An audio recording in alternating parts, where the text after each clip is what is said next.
Years passed, then decades, but the sea never forgot the cursed ship, for whispers of its phantom sails began to spread among sailors in every port from Lisbon to Havana, carried by trembling voices over mugs of bitter rum in dim-lit taverns. And always the tales were the same, a blackened silhouette drifting on the horizon when no other vessels were near, its torn sails billowing without wind, its lanterns burning with a pale green flame that did not belong to this world. Some swore they heard music drifting from its deck, faint violins playing dirges through the fog, while others spoke of ghostly figures standing at the railings, staring silently at any who dared to look too long, their faces blurred as if the sea itself tried to erase them from memory.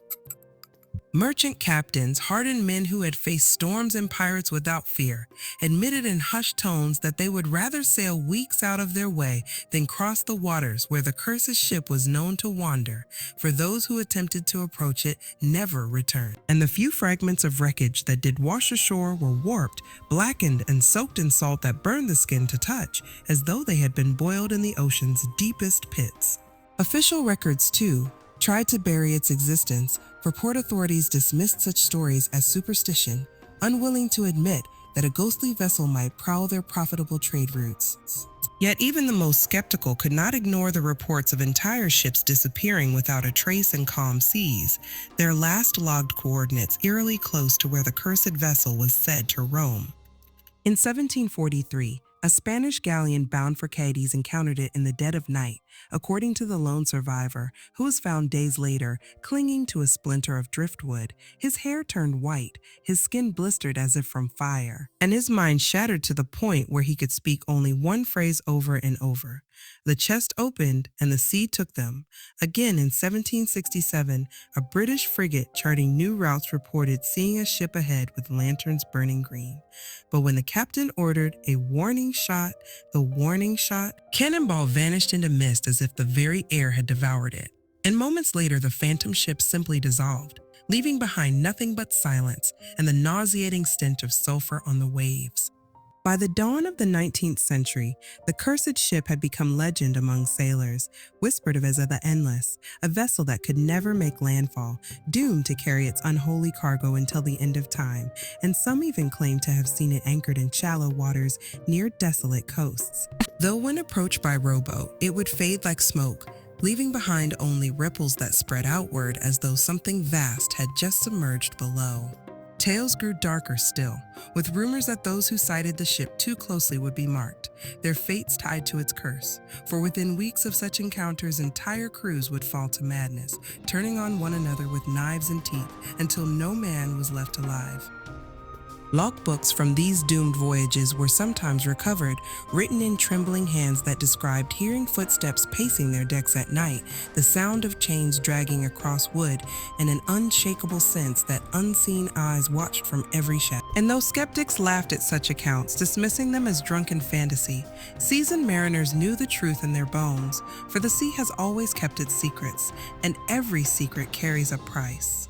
In 1821, a Norwegian whaler claimed to have found the ship adrift in thick fog, its hull rotted but impossibly intact, its sails dripping not with rain but with dark crimson streaks like blood.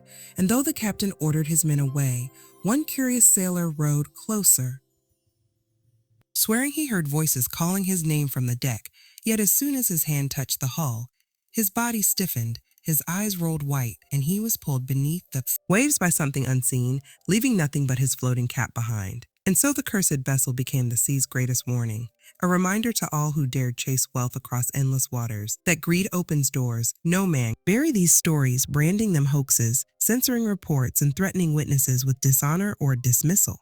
But the ocean's memory is longer than bureaucracy's reach, and the cursed ship continued to surface, unbound by man's attempts to silence it.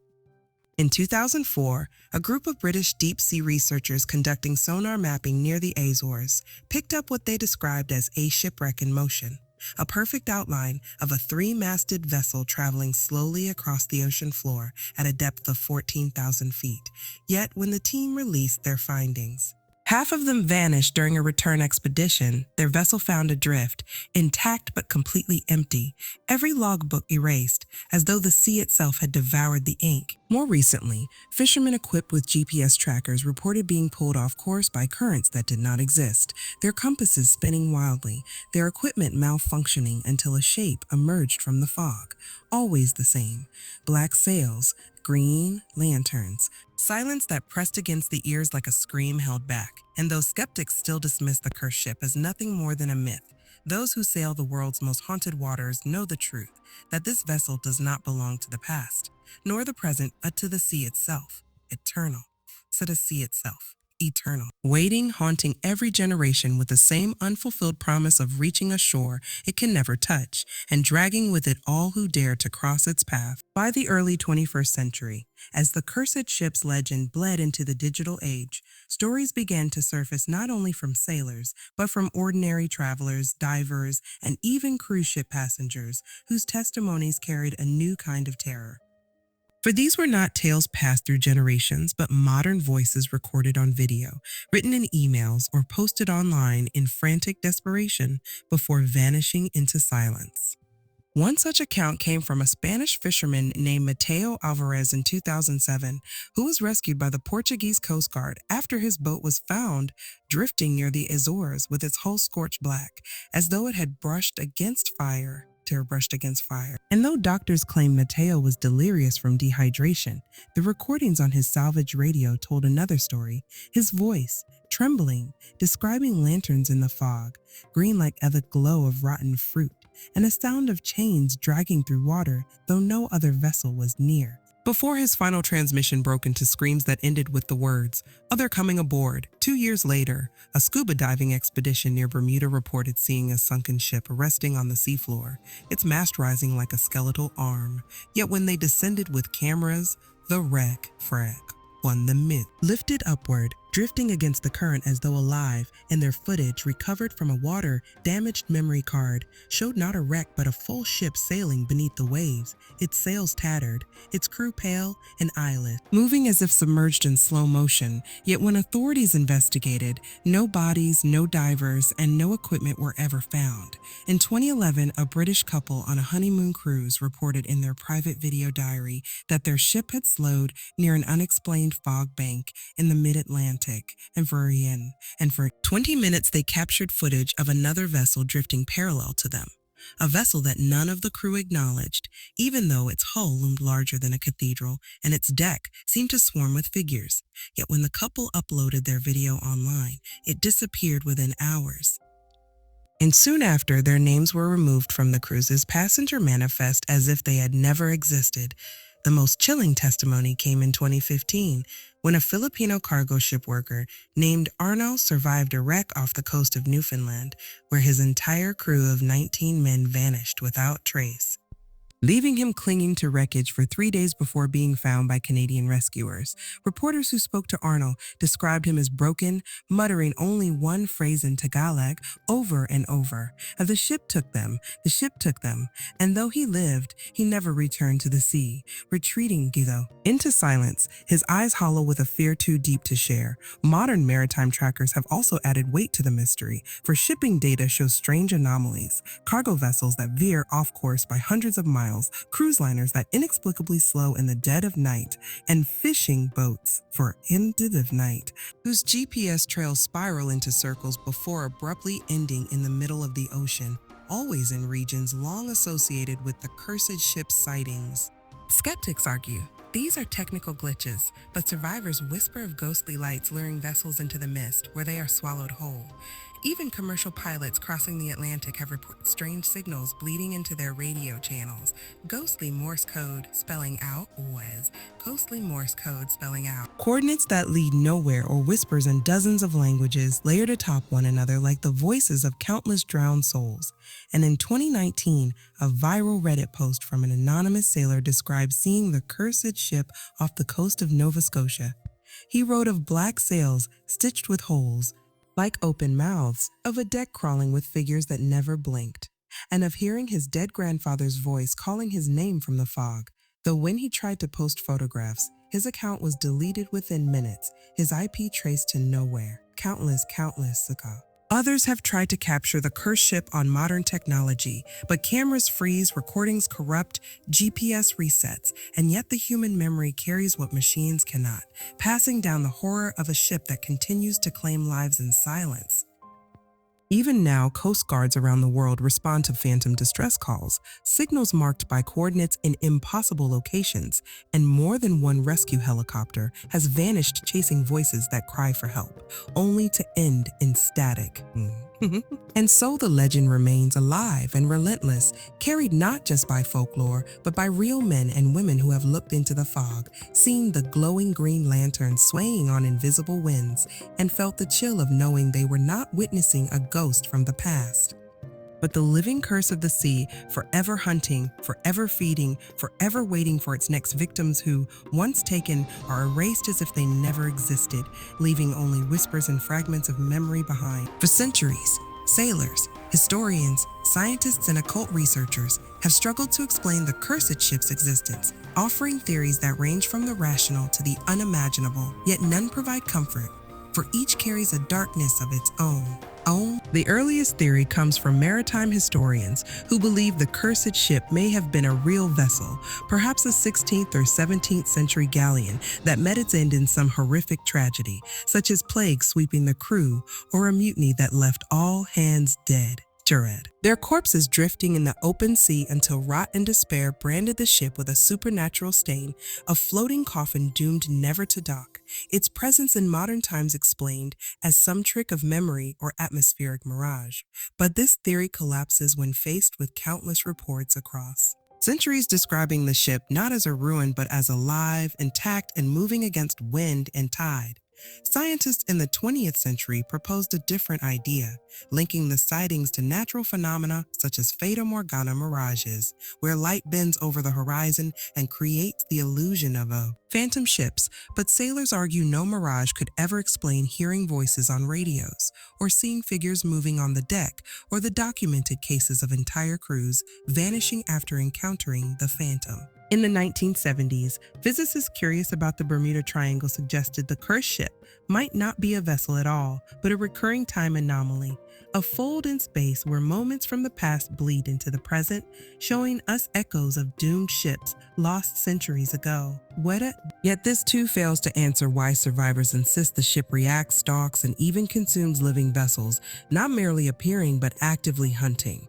Then came the occultists, those who study curses and forbidden text, and their theories delve deeper into shadows. Some claim the ship was cursed. Survivors of a massacre, perhaps enslaved sailors or colonized people forced to labor aboard, their blood soaked into the timbers, binding the vessel with eternal vengeance against all who sail the seas. Others whisper it is not a human ship at all, but a vessel of the dead, a ferry for lost souls, a maritime counterpart to the underworld's river Styx, doomed to sail endlessly collecting the drowned. Its crew nothing more than spirits who once resisted death, but were bound forever into servitude, dragging new victims into their ranks with every passing century.